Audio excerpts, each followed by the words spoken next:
آپ کو ایک واقعہ میں سناتا ہوں۔ ایک جنگل میں ایک چونٹی رہتی تھی، اس کے ساتھ اس کی ایک بیٹی تھی جس کا نام تھا ننھی۔ چونٹی جو ہے وہ اپنا کھانا جمع کرتی ہے اور برسات کے موسم میں، بارش کے دنوں میں اس کو پتہ ہوتا ہے کہ مہینہ 2 مہینے میں باہر نہیں نکل سکوں گی، کیچڑ ہوگا، تو وہ کھانا جمع کر کے رکھتی ہے۔ تو اس نے ہر سال کی ترتیب تھی، اس سال وہ ننھی کی جو امی تھی وہ بیمار ہو گئی۔ اس نے ننھی کو کہا کہ بیٹا میری تو طبیعت ٹھیک نہیں ہے، تو اس سال تو میں کھانا جمع کرنا ہے۔ اس نے پہلے تو کوشش کی کہ میری جان بخشی ہو جائے، لیکن نہیں ہوئی، تو وہ چلی گئی کھانا جمع کرنے کے لیے۔ اب وہ 3-4 ٹکڑے لے کر آئی اور آ کر وہاں اس نے وہ ٹکڑے رکھے، تو ماں سے کہنے لگی کہ ماں میں تو تھک گئی ہوں، میں تو سونے لگی ہوں، تو میرے سے کام نہیں ہوتا۔ اور ماں بڑی پریشان ہوئی، کس طرح سے تو کام نہیں چلے گا، دن تھوڑے ہیں، اور یہ اگر ہم نے جمع نہ کیا تو آگے برسات کے 2-3 مہینے ہمیں پریشانی ہوگی، بارش سردیاں شروع ہو جائیں گی، کھانے پینے کا بندوبست نہیں ہوگا۔ تو ننھی دوسرے دن گئی، جا کر اس نے سامان تھوڑا جمع کیا۔ تو پھر اس نے سوچا کہ میں کیوں نہ ایسا کروں کہ بڑے بڑے ٹکڑے جمع کر لوں تاکہ جلدی میرا کام ہو جائے۔ تو وہ وہاں چلی گئی جہاں بڑے ٹکڑے ملتے ہیں۔ اب اس نے وہاں سے ایک بڑا ٹکڑا اٹھا لیا، باقی بھی چونٹے لگے ہوئے تھے ٹکڑے اٹھانے۔ اب یہ چھوٹی تھی، اس نے وہ چھوٹی عمر میں بڑا ٹکڑا اٹھایا اور چل پڑی، لیکن اب چونکہ وزن زیادہ تھا، تھوڑا چلنے کے بعد تھک گئی، تھک کے بیٹھ گئی اور سانس لینے لگی۔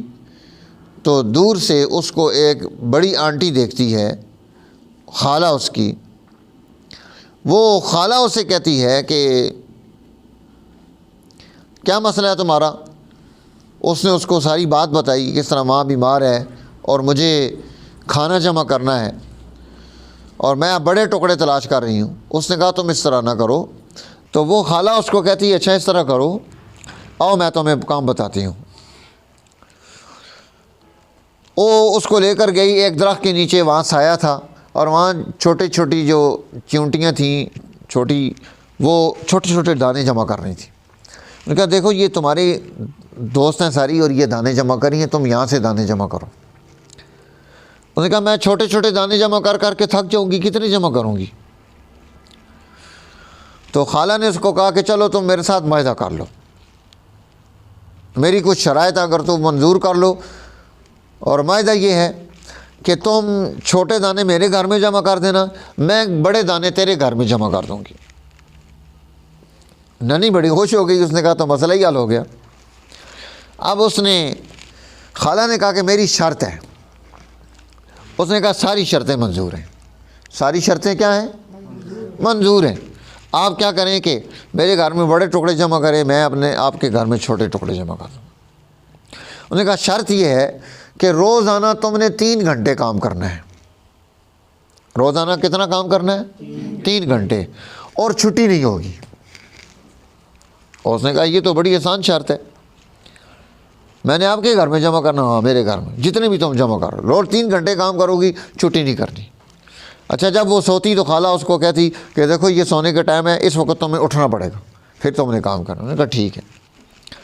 اب اس نے خالہ کے گھر میں دانے جمع کرنے شروع کیے چھوٹے چھوٹے، خالہ نے اس کے گھر میں بڑے بڑے دانے جمع کرنے شروع کر دیے۔ 1 مہینہ کام کرنا تھا، کام ختم ہو گیا، روزانہ 3 گھنٹے کی ڈیوٹی تھی۔ اس نے خالہ کی شرائط کے مطابق کام کر دیا۔ اب وہ جب اپنے گھر آتی تو دیکھتی کہ اس کے گھر میں سامان اچھا خاصا جمع ہو گیا، بڑی خوش ہوتی، ماں بھی خوش تھی۔ ایک دن صبح جناب دروازے پر دستک ہوئی، تو ننھی گئی دروازہ کھولنے کے لیے۔ جب اس نے دروازہ کھولا نا، او چیخ نکل گئی اس کی، خالہ آئی ہے، اس نے مجھے مال جمع کر کے دیا ہے۔ جو مال دے بندہ وہ اچھا لگتا ہے نا بندے کو۔ وہ خالہ کو اندر لے کر آئی، اس کو بٹھایا، اس کی خاطر تواضع کی، جو انہوں نے چیزیں پیش کرنی ہوں گی اس کو کی۔ اس نے ماں نے بھی خالہ کا شکریہ ادا کیا، اس نے بھی، اس نے کہا شکریہ کی کیا بات ہے، یہ تیرے پاس غلہ اور اناج موجود ہے نا، جو تم نے میرے لیے جمع کیا ہے گودام میں، آؤ میں تمہیں وہ دکھاتی ہوں۔ وہ میں کیا کرتی ہوں تمہیں دکھاتی ہوں کہ تم نے کیا کام کیا ہے۔ اچھا، وہ ننھی اپنی ماں کو ایسے دیکھتی ہے کہ میں اس کے ساتھ جاؤں یا نہ جاؤں، اپنی ماں کو دیکھتی ہے۔ ماں نے کہا بیٹی چلی جاؤ، جلدی واپس آ جانا۔ اب وہ ننھی خالہ کے ساتھ چلی گئی۔ خالہ نے جب گودام کھولا نا، اس نے دیکھا کہ اتنا بڑا ڈھیر لگا ہوا چھوٹے چھوٹے دانوں کا۔ تو خالہ نے اس کو کہا کہ یہ سارا تو نے جمع کیا ہے۔ وہ ننھی کہتی ہے ایسے کرتی ہے، نہیں میں اتنا کہاں جمع کر سکتی ہوں۔ اس کا یقینی بات ہے کہ یہ سارا غلہ تو نے جمع کر کے مجھے دیا ہے، چھوٹی چھوٹی چیز بھی جمع کرو تو وہ بہت بڑی بن جاتی ہے۔ ننھی بڑی حیران ہوئی کہ میں اتنا کام کر سکتی ہوں۔ نہ ننھی گھر واپس آ کے اپنی ماں کو بتاتی ہے تو ماں اس کو سمجھاتی ہے کہ بیٹا جب بندہ کسی کام کو ترتیب کے ساتھ کرتا ہے تو اس کی تاثیر پیدا ہو جاتی ہے۔ تم نے ٹائم شیڈول بنایا کہ میں نے 3 گھنٹے کام کرنا ہے اور تم نے ناغہ نہیں کیا، تو اس کا نتیجہ کیا نکلا کہ تم نے ایک بہت بڑی اپنے پاس ایک جو ہے نا خزانہ جمع کر لیا، اتنا بڑا گودام بھر لیا کہ جس کو دیکھ کر تم خود حیران ہو کہ یہ میں کیسے کر سکتی ہوں، یہ میں نے نہیں کیا۔ اس لیے بچوں، جب ہم اپنی عادت بنا لیتے ہیں، وقت متعین کر کے کام کرتے ہیں اور اس کام میں ناغہ نہیں کرتے، تھکتے نہیں، تھوڑا تھوڑا کام بھی کیا ہوتا ہے اتنا زیادہ ہو جاتا ہے کہ بندہ آخر میں دی اینڈ حیران ہو جاتا ہے کہ یہ کام میں کر سکتا ہوں، یہ میرے سے ہوا ہے۔ لیکن جو بندہ ناغے کرتا رہے، جو بندہ سستی سے کام کرے، کبھی کر دے کبھی نہ کرے، تو وہ رزلٹ حاصل نہیں کر سکتا۔ دوسرا دیکھو کہ وہ ننھی جو ہے خالہ کے گھر جا رہی ہے تو کس سے پوچھ کے جا رہی ہے؟ اپنی ماں سے پوچھتی ہے کہ اماں میں جاؤں یا نہ جاؤں۔ آپ کہیں بھی جا رہے ہوں، آپ کو اپنے گھر والوں سے پوچھے بغیر نہیں جانا چاہیے۔ آپ سبق کے لیے آئے ہیں ادارے میں، سبق پڑھا ہے، یہاں سے گھر واپس جائیں اور اس کے بعد کہیں جائیں۔ چھپ کر یہاں سے گھر والے سمجھیں کہ آپ یہاں پڑھ رہے ہیں اور آپ کہیں اور ہوں، تو یہ طریقہ ٹھیک نہیں ہے۔ اس لیے ہمیں ان واقعات سے نصیحت حاصل کرنی ہے، عبرت حاصل کرنی ہے، تاکہ ہم اچھی زندگی گزار سکیں، اچھی ہم لائف سٹائل ہمارا اچھا ہو، ہمیں پریشانیاں نہ آئیں زندگی میں۔ وہ تبھی ہوگا کہ جب ہم ان چیزوں سے عبرت حاصل کر کے، موعظت اور نصیحت حاصل کر کے اپنی زندگی کی بنیاد بنائیں گے۔ اس لیے کیا خیال ہے، ہمیں چھٹی کرنی چاہیے نہیں کرنی چاہیے؟ نہیں کرنی چاہیے نا۔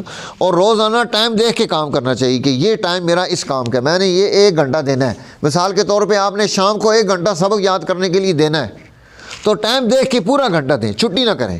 یہ نہیں ہے کہ آج دل نہیں کر رہا جی 15 منٹ پڑھ لیا، آج دل نہیں کر رہا تو آدھا گھنٹہ پڑھ لیا، آج دل کر رہا ہے تو 1.25 گھنٹہ بیٹھے رہے گپے لگانے کے لیے، تو ایسا نہیں ہونا چاہیے۔